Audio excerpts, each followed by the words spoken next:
Good morning everyone, কেমন আছো তোমরা? তন্দ্রা রোজ লাঞ্চে আরেকটি ব্লগে তোমাদের সকলকে স্বাগত জানাই। আজকে কি বলো তো? হ্যাঁ, আজকে হচ্ছে জামা ষষ্ঠী। সকাল সকাল আমি আর পাপাই রেডি হয়ে নিয়েছি। সকাল সকাল মোটেও নয়, এখন বাজে সকাল 11টা। আর আমরা স্নান করে পুরো রেডি হয়ে নিয়েছি। আর এই যে ড্রেসটা দেখছো, এটা মা আজকে আমাকে গিফট করেছে জামা ষষ্ঠী উপলক্ষে। তো আগাম আমি আজকে পরেই নিয়েছি। আমাকে দুটো জামা গিফট করেছে, আর একটা জামা হয়তো ও বাড়িতে গিয়ে দেবে। তো আমি আর এখন পাপাই বের হচ্ছি। আর এই দেখে আমাদের হদুমোল্লা কোথায় যাচ্ছি করে পেছন পেছন ঘুরছে। সন্টি মনে আমার ষষ্ঠী ফোঁটা পরে নিয়ে এসে এখন শ্বশুরবাড়ি যাবে ফোঁটা নিয়ে। চন্টু, ও চন্টু, কোথায় যাবা তুমি? কোথায় যাবা? পাপাই নিয়েছো আর আমায়। তো রেডি হয়ে নিচে চলে এসেছি। আর এই দিকে আমাদের হদু সোনা, ও তো পেছনেই ছাড়ছে না, কোথায় যাব, ও আমাদের সঙ্গে যাবে। তো যাই হোক, এখন আমরা বেরোই। তো এখন আমরা বাড়ির উদ্দেশ্যে রওনা দেব। তো তার আগে তোমরা যে দেখে আসো কালকে গিয়ে কী কী কেনাকাটা করলাম। হ্যাঁ, পাপাই ও শ্বশুরবাড়িতে মিষ্টি নিয়ে ঢুকবে, এটা খুব ওর লজ্জা করে। তো আমাকে বলেছিল তুমি আগাম কালকে কিনে রাখবা, তুমি নিয়ে যাবা, আমি কিন্তু সাথে করে নিয়ে যাব না। তো কালকে গেছিলাম জামা কাপড় কিনতে, মিষ্টি কিনতে। তো চলো সেই ভিডিওটাও দেখে আসি। তো আগের দিন সন্ধ্যাবেলা চলে গেলাম মার্কেটিং করতে। মার্কেটিং দুতরফা বলতে মা বাবা আমাদেরকে যে জামা কাপড়গুলো দেবে সেইগুলোও আমাদের পছন্দ মতন কিনে নিতে বললো, এবং আমরা যেটা দেবো সেটাও কিনবো। তো ফার্স্টে চলে আসলাম আধুনিকায়, এবং অলরেডি যেখানে জেন্টস কাউন্টার সেখানে চলে এসেছি। ওদের সেকেন্ড ফ্লোরে জেন্টস কাউন্টার রয়েছে। তো এখানে পাপায়ের জন্য একটা শার্ট নেব। তো পাপায় এখন গরমের মধ্যে বেশিরভাগ হোয়াইট শার্টই পরছে। তো তাদেরকে বললাম যে একদম পুরো কটনের হোয়াইট শার্ট দেখাতে ফুল। তো শার্ট এই যে এইটা দেখেও নিলাম, পছন্দ হয়ে গেছে, বললাম এটাই দিয়ে দিতে। তো এবার নেব পাপায়ের জন্য প্যান্ট। তো শার্ট নেওয়া হলো, এবার একটা ফর্মাল প্যান্ট নেব। কিন্তু এখানে ওরা দেখাচ্ছে, আমার বিশেষ কিছু পছন্দ হচ্ছে না। তো দেখলাম যে এখানে যেহেতু পছন্দ হচ্ছে না, তো বাজার কলকাতায় একবার দেখবো, কারণ ওখানে সমস্ত জামা প্যান্টগুলো টাঙানো থাকে, আমার দেখে নিতে সুবিধা হয়। তো ওখান থেকেই নিয়ে নেবো। তো বাদ দিলাম, এখান থেকে আমি চলে গেলাম হচ্ছে মেয়েদের লেডিস কাউন্টারে। তো সেখানে আমি আমার চুড়িদার পছন্দ করতে গেলাম। অলরেডি লাল চুড়িদারটা, যেটা অলরেডি তোমরা আমার পরা দেখলে আজকে সকালবেলা, সেই চুড়িদারটা এখান থেকে নিয়ে নিলাম। তো এখান থেকে নিয়ে গেলাম বাজার কলকাতায়। তো বাজার কলকাতায় ঢোকার আগে ব্যাগেজ কাউন্টারে আধুনিকা থেকে যেসব জামা কাপড়গুলো কিনলাম সেগুলো হচ্ছে ওখানে জমা রাখলাম, টোকেন দিল। তো সেটা নিয়ে এখন যাব হচ্ছে মলের ভেতরে।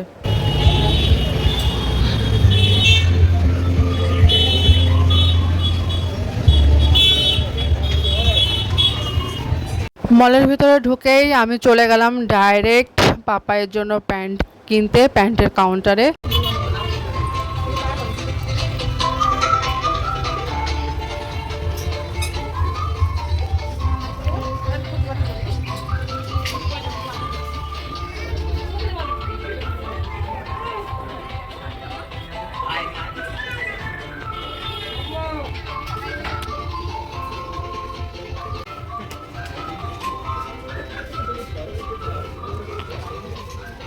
তো দেখো অলরেডি অনেকগুলো প্যান্ট দেখিয়ে নিলাম। আর এই প্যান্টটা আমার খুব পছন্দ হয়েছে, পাপাইকেও ভিডিও কল করেই দেখিয়ে দিলাম। ও বললো যে তুমি এই নেভি ব্লুটাই নিয়ে নাও। তো তারপরে আসলাম এইদিকে গেঞ্জির কাউন্টারে, শার্টের কাউন্টারে কিছু জামা কাপড় কিনবো বলে। তো হঠাৎ করে দেখতে দেখতে এই জামা কাপড়গুলোর উপরে চোখ পড়লো। এইগুলো হচ্ছে সমুদ্র বা ঘুরতে যাওয়ার ড্রেসগুলো, আমার খুব পছন্দ হয়েছে। এবার কোথাও ঘুরতে গেলে পরে এখান থেকে এই জামা কাপড়গুলো নিয়ে যাব। তো এখান থেকে বেরিয়ে বিলিং কাউন্টারে বিলিং করতে যাওয়ার সময় হঠাৎ করেই হদুর এই জামাটা আমার চোখে পড়লো, এত ভালো লাগলো কালারটা। তো ভাবলাম নিই। তো বিলিং করে আমি চলে আসলাম ডাইরেক্ট কালনা সুইটসে। হ্যাঁ, এখানে আমাদের কালনার বিখ্যাত মিষ্টির দোকান কালনা সুইটস। তো এখানে এসে দেখি প্রচুর ভিড়, অলরেডি জামা ষষ্ঠীর কেনাকাটা শুরু হয়ে গেছে। তো যাই হোক, আমি আমার মিষ্টিটা নিয়ে নিলাম, দই মিষ্টি যা যা লাগবে সমস্ত কিছু অর্ডার করে দিলাম। আর এখানে ভ্যারাইটিস রকমের মিষ্টি বেরিয়েছে, এমনকি জামা ষষ্ঠী লেখাও মিষ্টি বেরিয়েছে। তো যাই হোক, সেগুলো তো মা কিনবে, আমার দেখে কাজ নেই। দেখো জামা ষষ্ঠী লেখা মিষ্টিগুলো বেরিয়েছে, আমাকে বললো নিয়ে নাও। আমি বললাম আমি নিয়ে কী করবো, আমার নেবে হচ্ছে আমার মা। তো যাই হোক, আমি আমার মতন পছন্দ মতন কতগুলো মিষ্টি দই নিয়ে যাচ্ছি এখন বাড়িতে।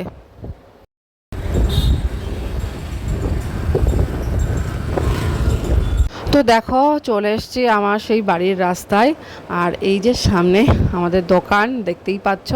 তো চলো এখন বাড়ির ভেতরে যাওয়া যাক। এই যে পাপাই নেমে পড়েছে, আর এই যে বাবার দোকানের সামনে দাঁড়িয়ে রয়েছে। এই যে আমাদেরকে ভেতরে যেতে বলছে, তো চলো এখন ভেতরে যা যাক, কারণ মা ওয়েট করে রয়েছে জামা ষষ্ঠীর ফোঁটা দেবে বলে। তো বাড়ি ঢোকার সাথে সাথে জামা ষষ্ঠীর আদর শুরু হয়ে গেছে, গরমের মধ্যে এসছে বলে মা আবার একটা ঠান্ডা কোল্ড ড্রিঙ্ক দিল।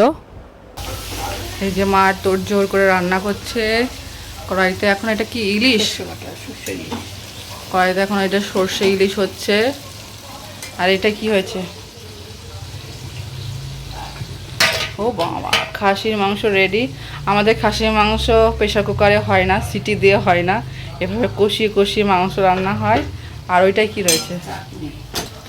এটাই হচ্ছে চাটনি, আমের, আমাদের গাছের আমের চাটনি। এখানে লাল শাক হয়েছে চিংড়ি মাছ দিয়ে।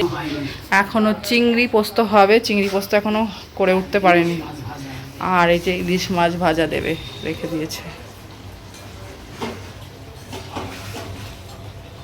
তো দেখো মা জামা ষষ্ঠীর মিষ্টি টিষ্টি দিয়ে সমস্ত কিছু ফল টল দিয়ে যেগুলো দিতে হয় সেগুলো দিয়ে রেডি করে দিয়েছে। আর এখন দেবে হচ্ছে জামা ষষ্ঠীর ফোঁটা।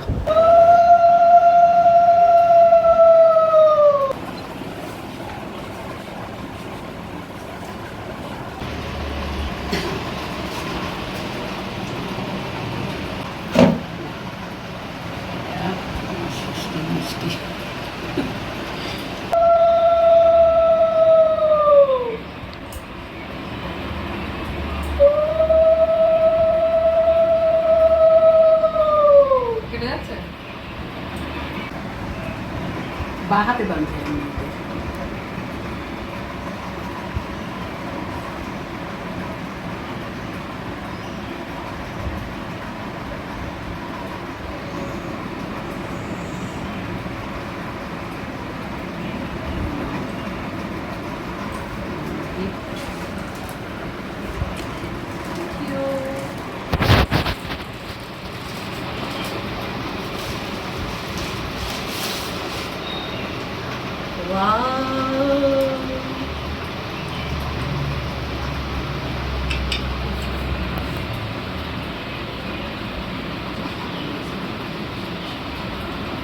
তো জামা ষষ্ঠীর সমস্ত নিয়ম টিয়ম কমপ্লিট হয়ে যাওয়ার পরে আমি চলে এসেছি আমার রুমে উপরে। হ্যাঁ, আমার উপরে চলে এসেছি। এখন ড্রেস চেঞ্জ করবো, একটু রেস্ট নেব। প্রচুর গরম, জামা ষষ্ঠীর দিন থেকেই এত গরম পড়া শুরু করে দিয়েছে কি বলবো, পুরো ঘেমে গেছি। তো ফ্রেশ হয়ে তারপরে নিচে গিয়ে দেখবো মা আরও কী কী রান্না। এখন মা লাস্ট মোমেন্টে চিংড়ি পোস্ত করছে, লাল লাল চিংড়ি। আর এখানে ভাত হচ্ছে। এটা হচ্ছে আমাদের আম গাছ, সব আম জলেই পড়ে যাচ্ছে, তাই কাঁচা থাকতে থাকতেই খুলে নেওয়া হচ্ছে আম গাছ থেকে।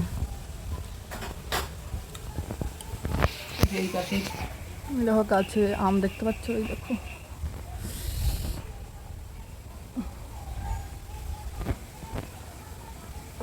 এই যে পাপা এখন খেতে বসেছে। দেখো মা সাজিয়ে দিয়েছে আজকে জামাই ষষ্ঠী দুপুরের মেনু। সাদা ভাত, এটা হচ্ছে লাল শাক চিংড়ি মাছ দিয়ে, এটা চিংড়ি পোস্ত, ইলিশ ভাজা, সর্ষে ইলিশ, খাসির মাংস, চাটনি, দই, মিষ্টি, স্যালাড। খাওয়া দাওয়া শেষ করে চলে আসলাম উপরে, একটু রেস্ট দেবো। খাওয়ার পরে একটু ভাত ঘুম না দিলে ভালো লাগে না। বন্ধুরা দেখো আমি আবার রেডি হয়ে নিয়েছি, পাপার সাথে যাচ্ছে একটু ঘুরতে। তো চলো এখন বেরোনো যাক। চলো একটু বাইরে থেকে চা খেয়ে আসি, একটু ঘুরে আসি। তো এখন বেরোচ্ছি, প্রচুর গরম লাগছে। তো চলে এসেছি আইস ভ্যালিতে। এত গরম করছে, এই গরমে একটু আইস ভ্যালিতে কোল্ড কফি খাবো বলে। তো আজকের ভিডিওটা এখানে এন্ড করছি। ভিডিওটা ভালো লাগলে অবশ্যই like comment share and subscribe করে দেবেন। দেখা হবে নতুন ব্লগে। সবাই ভালো থাকবেন, সুস্থ থাকবেন। শুভরাত্রি।